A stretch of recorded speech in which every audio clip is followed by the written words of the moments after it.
What's up, Titans? Today is Friday, April 26th. I'm Connor. And I'm Jacqueline, coming at you with yet another broadcast to give you the latest updates you deserve. That's right, Jacqueline. We're here to give Tower the latest news for the students, by the students. Prom is rapidly approaching, Titans. Prom 2024 is on Friday, May 10th at Zuccaro's Banquet Hall from 6 p.m. to 11 p.m. Tickets are currently on sale until May 3rd in the cafeteria during all 3 lunches for $7 apiece. In order to purchase an outside guest ticket, you must fill out the guest pass form and turn it in the main office. You won't want to miss this, Tower.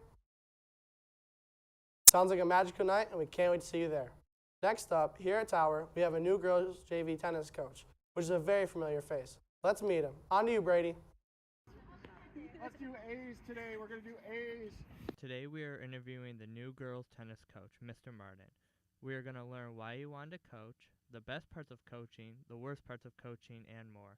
Let's hear what he has to say. I decided to coach girls tennis because there was an opening. Coach Cutshaw decided to focus his attention on the boys' side, plus as an athletic director, he has so much on his plate already, so it freed up the tennis varsity coach's position.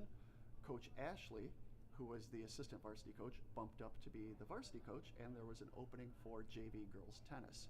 And I wanted to get in there and really help grow the tennis program. The best part of coaching is seeing the growth. I really love kind of the instant feedback I get that I don't normally see in a classroom.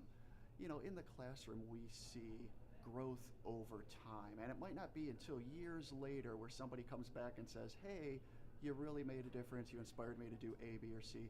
But as a coach, I could give a little tip for a technique on a forehand, let's say, and I could see instant change like that day, and that fills my bucket. The hardest thing about coaching, I think, is twofold.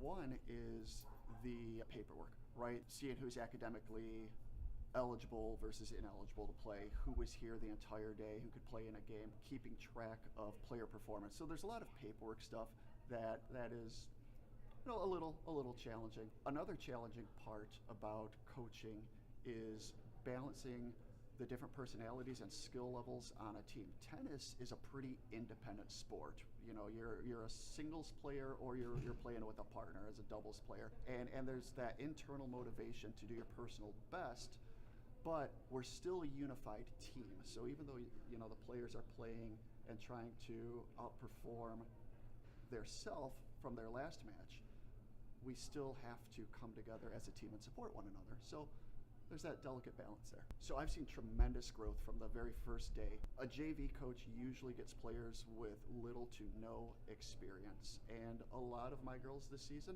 they don't have that formal tennis experience. So I started some tennis clinics to begin with, and then we've gone into our regular season practices, and now we're getting into the match play. And it's amazing, you know, from a player not knowing how to hold a tennis racket to now a player being able to rally with a student from another school and be competitive. It's just amazing the amount of growth I've seen. I was very happy, proud of them. So I played tennis in high school for my junior year and my senior year.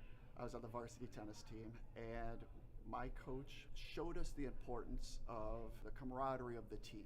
Even though I'm competing against my personal best every week, I was still a part of a bigger team, and he was really supportive of our individual growth, and he gave us a lot of good tips to improve our game. And I hope to do the same with my team. I hope to help them on their individual journeys in tennis, because it's a lifelong sport, right? I hope to allow them to have fun and to fall in love with this game. This is Brady Albertson from WWT News, signing off. Wow, sounds like a change of scenery for Mr. Martin. Last week, Titan Terrace hosted a hospitality vendor night. With over 30 vendors attending, Vendor Night at Warrenwood Tower was held on Thursday, April 18th. We had all kinds of vendors there, such as tents, tables and chairs, desserts and food, decorations such as balloons, catering, and so much more. If you are planning any sort of party or event, you probably should have gone. Vendor Night was like a one-stop shop for all party planning necessities that you should think about having. This event was held from 6 o'clock to 8 p.m., and there were so many vendors involved, also including local bakers, caterers, and restaurants that featured samples for you. We thank everybody that came that night, vendors and students. We had the chance to interview one of Tower's beloved Spanish teachers, Mr. Massey. On to you, Vincent.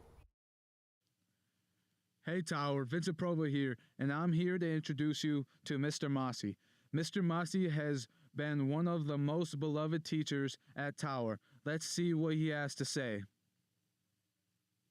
Hola, I'm Senor Massey. Here I'm teaching at Tower. Have been here about 5 years and glad to be here. Thank you. He has had quite an eventful teaching career. Well, I'm teaching Spanish this year. I have taught a lot of other classes as well. I used to teach American history. I used to teach anthropology. But pretty much I'm stuck in Spanish right now. Although at one time I even taught Latin. He also enjoyed seeing how Tower changed over the years.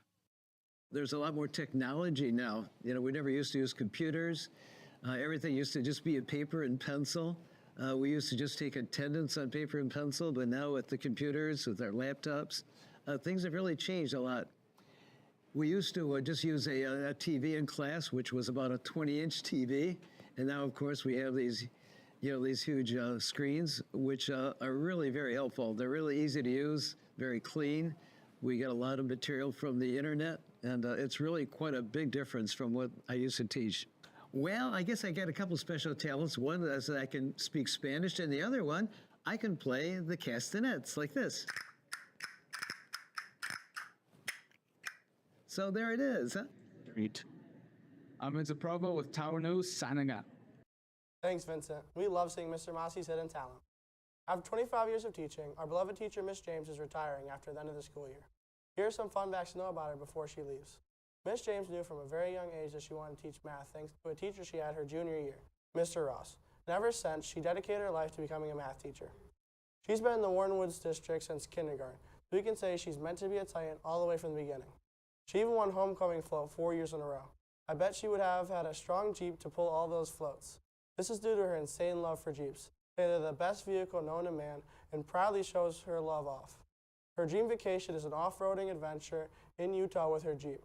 She says she will miss teaching math and most importantly the relationships she made with the kids over all her years, but is excited for the new chapter in her life. We wish Miss James luck with this new chapter she'll starting and hope she accomplishes all her hopes and dreams she wishes for. We know all of Tower will miss her and hope for the best for her. Now we move on to Ryan, who unveils our brand new lunchrooms we were surprised with after the break. Let's see it, Ryan. In this segment of the Warrenwoods Tower News, for the students, by the students, we are here to show you our amazing cafeteria during all 3 lunches and display what a great time there is to be had.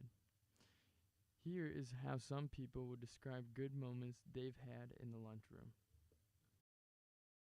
I would say it's very positive. A lot of students having fun, being able to talk to one another and just kind of relax before going back to class.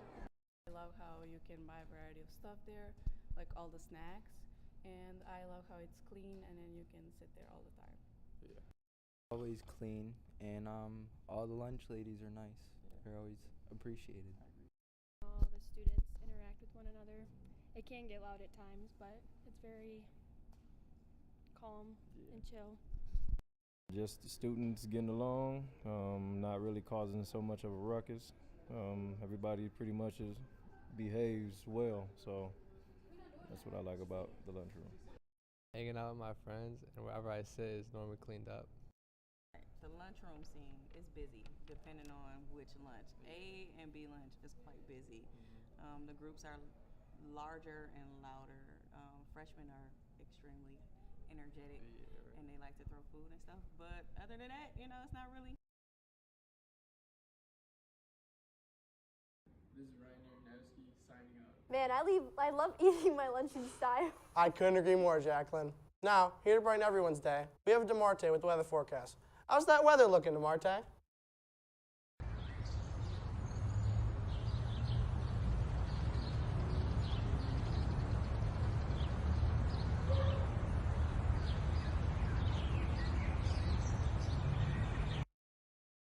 Hello everyone, my name is DeMarte Cunningham. I'll be your weatherman for today. Hopefully each and every one of you is having a magnificent day.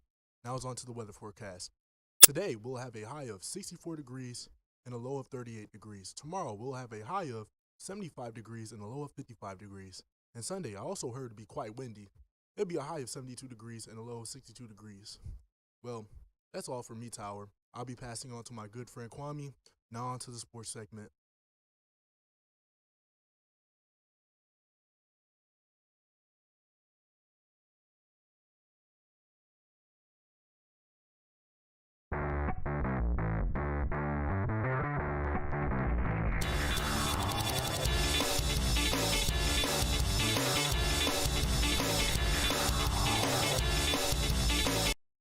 Good afternoon, Tower Sports fans. My name is Kwame Williams, and I'll provide you with all the thrilling updates and scores in Tower Sports.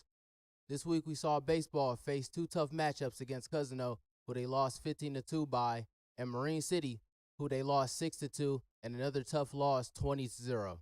With better luck, our softball team hit the cages against Warren Mott, knocking it out the park with a 13-0 win and beating Centerline with an impressive 26-3. Switching the ball over to soccer, we saw our Titans beat Mott 3-0 and saw them lose to Lakeshore 8-0. Over on the court, our ladies tennis team took a tough loss to Warren Mott and won to Sterling Heights, but then they bounced back with a big win over Lanphier. On the field, we saw our track team take their first win against Lakeshore. Baseball fans, be ready as Warrenwood's Tower will travel to Warren Mott to battle in a hard-swinging matchup Monday at 4 o'clock. Softball also must be ready as they are going up against Lanphier at 4:30 that same day at Tower.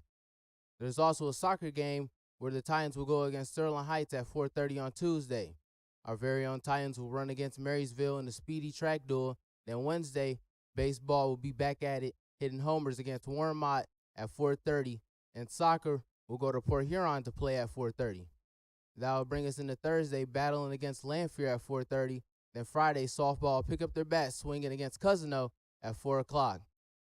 The track and field Dan Simic Invitational is that same day. This has been Tower Sports News. My name is Kwame, and I'm signing out.